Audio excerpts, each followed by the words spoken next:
I never changed the blade. Oh, guys, we're gonna test it with the two with one prop missing because I forgot to change it.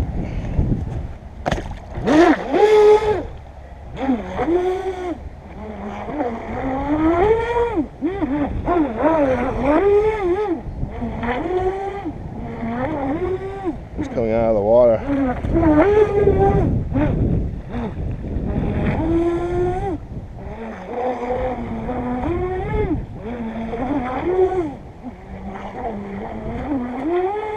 I forgot my heat gun too.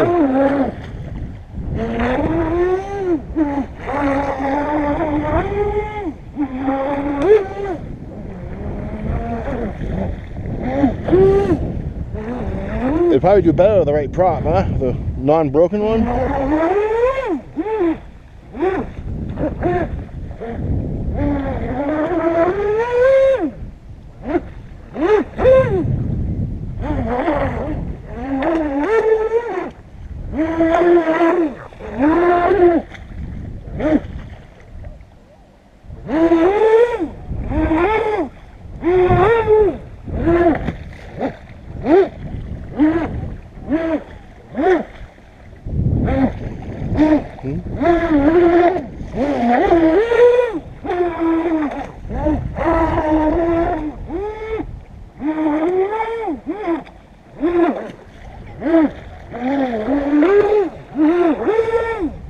It like pushes itself right out of the water, huh?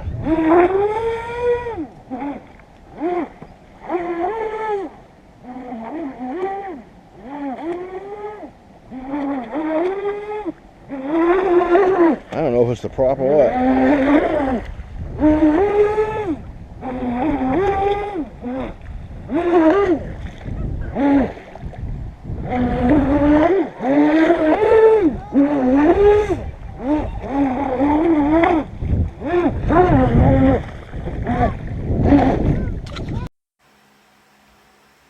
Tubers, I'm modifying the Stinger again.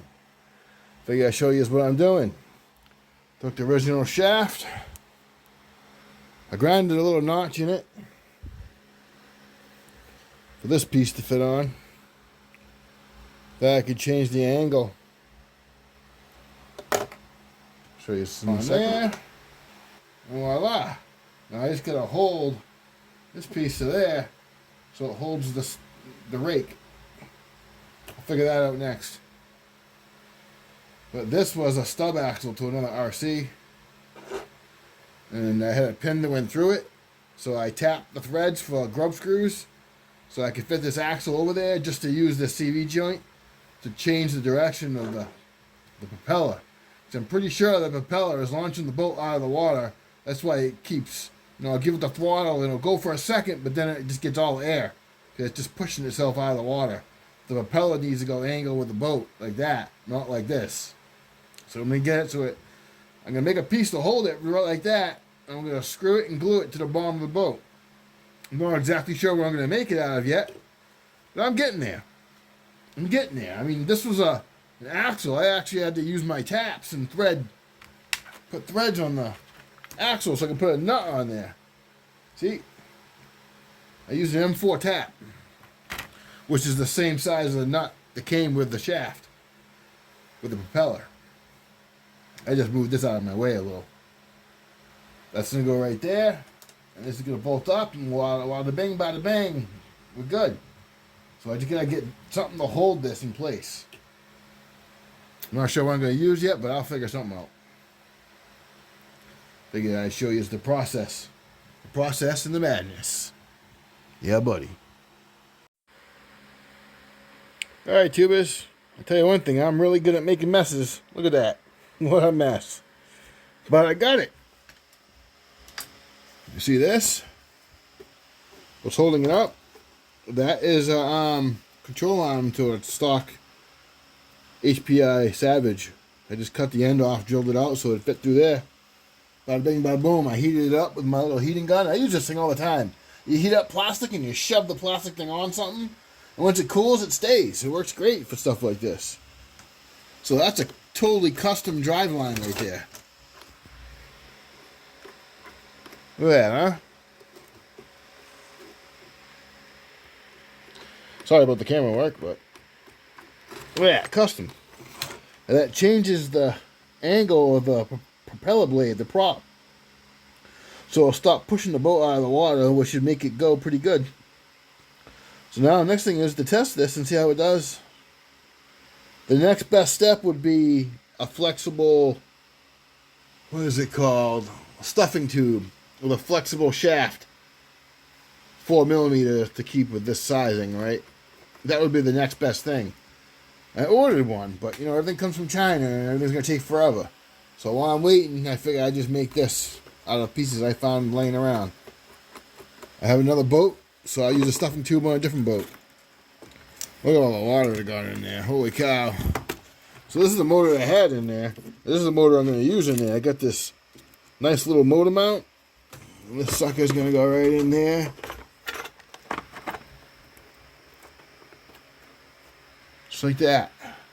I'm going to epoxy that in there. I'm going to cover the whole bottom of it with epoxy. Just epoxy that sucker in there real good. Of course, with the, what did I do with that adapter? I think it's this one in here. This little adapter goes on there. Bada bing, bada boom. Good to go. I think that's the one. It's here somewhere. I got to pick up my mess. Look at all this stuff. So yeah, tubers. It can be done. Anything can be done. I figure that motor is more correct for the size of the boat, I think. I think this motor is a little bit too powerful for it. And I have a bigger boat coming, which is a surprise for the channel. But we have a bigger boat coming. Much bigger than this one. When it gets there, I'll show you. But until then, hopefully you guys enjoyed the running video. And yeah, we got more testing to do, obviously. But for now, I got the prop on there. It looks pretty good. That's about right there. Good enough for testing purposes anyways. Yeah, buddy. I did drive that the shaft, the tube that holds the shaft. I drove it in more because I needed to push that prop forward more. So I got all the space I could get in there. I think we're going to be good. I would like this to be further back, but what you going to do, It is what it is. So we'll give it a shot and see how it goes. Next I got to mount the motor and glue that in. And I'll bring these back when I get that part done. Tubers, I've been at it again. Yeah, I have.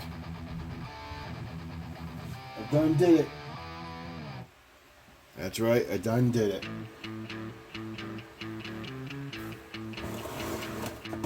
You see that?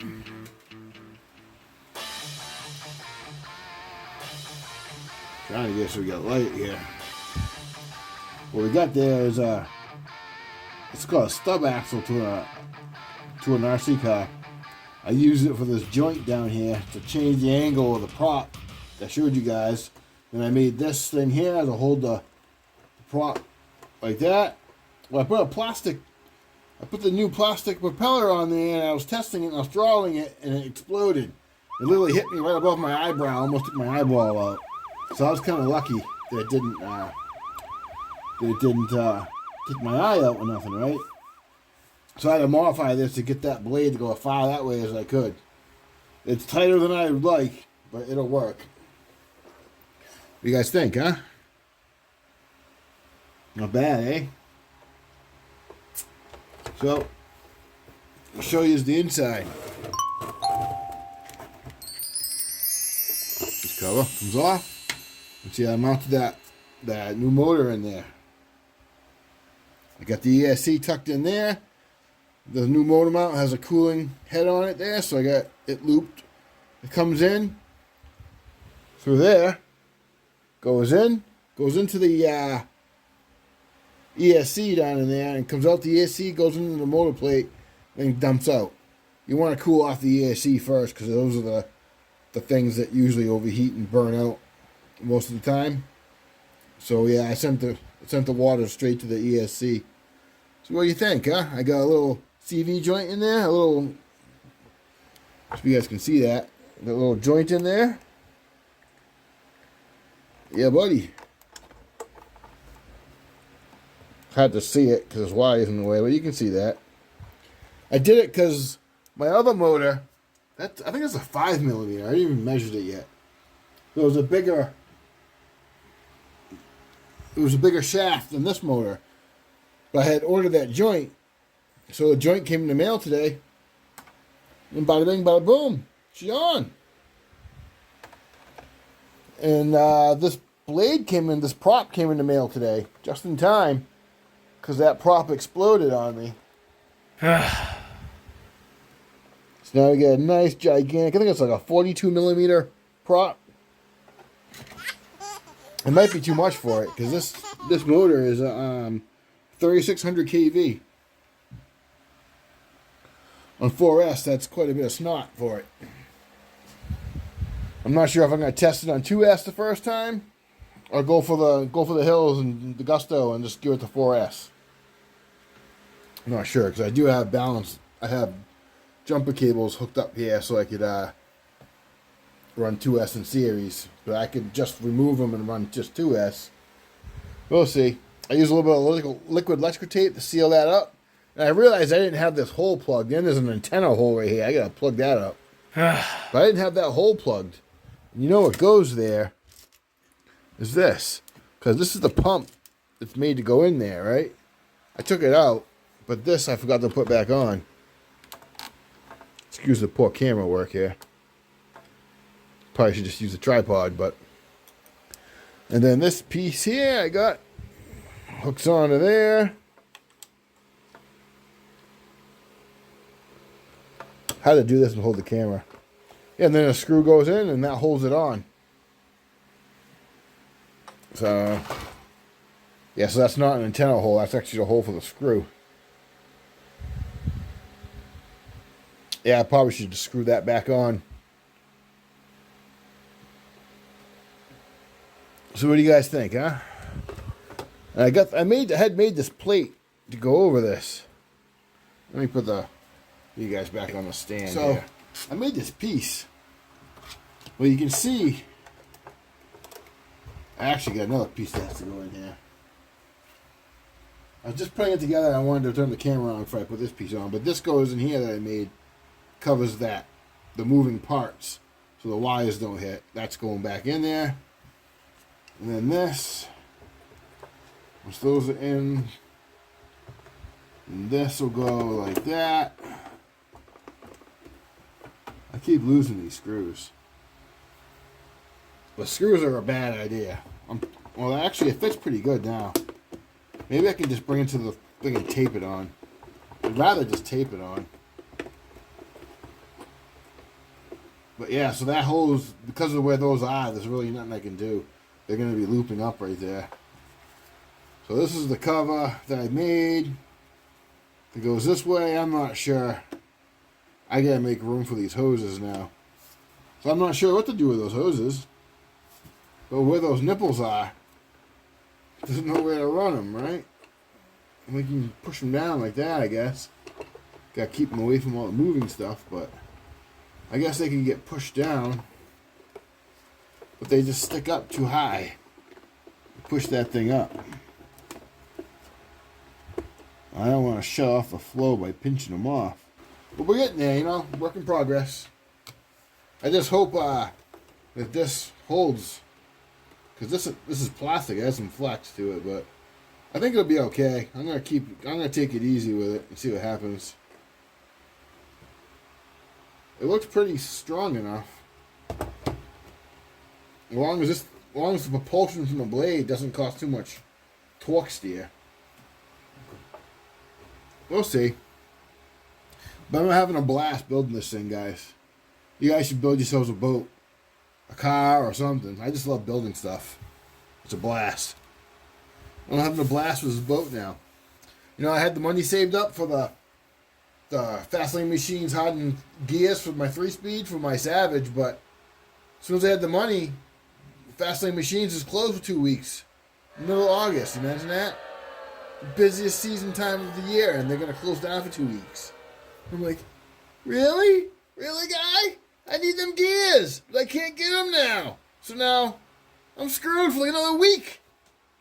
I got other things I bought another boat, got another boat coming, so, it's not the end of the world, but I would like to get my truck going, burn some nitro. Man, both my nitro trucks have blown transmissions right now.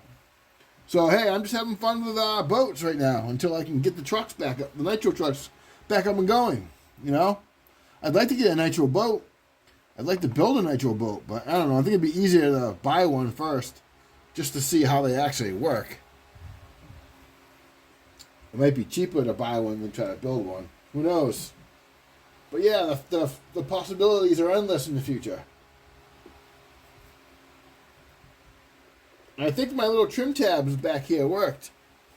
These little trim tabs that I built, that I made, I think they worked. I mean, the boat stayed flat when it went, so they definitely helped. I believe, anyways. So I gotta put this piece back in there, cover up that shaft that moves, just so nothing hits it. And I turned the cameras on just to show you. And yeah, I hope you guys enjoyed that clip, because I'm not sure when I get a chance to test this. I gotta work during the week, and I actually gotta change a wheel bearing on my car. Stuff happens. Real life happens. So hopefully you guys like this video, and y'all like and comment and subscribe to my videos. And hopefully you all enjoy my babbling. Y'all stay confident but humble. And heads up to Nitro RC Life and the Wallet Vacuum, the RC Wallet Vacuum channel. My peeps.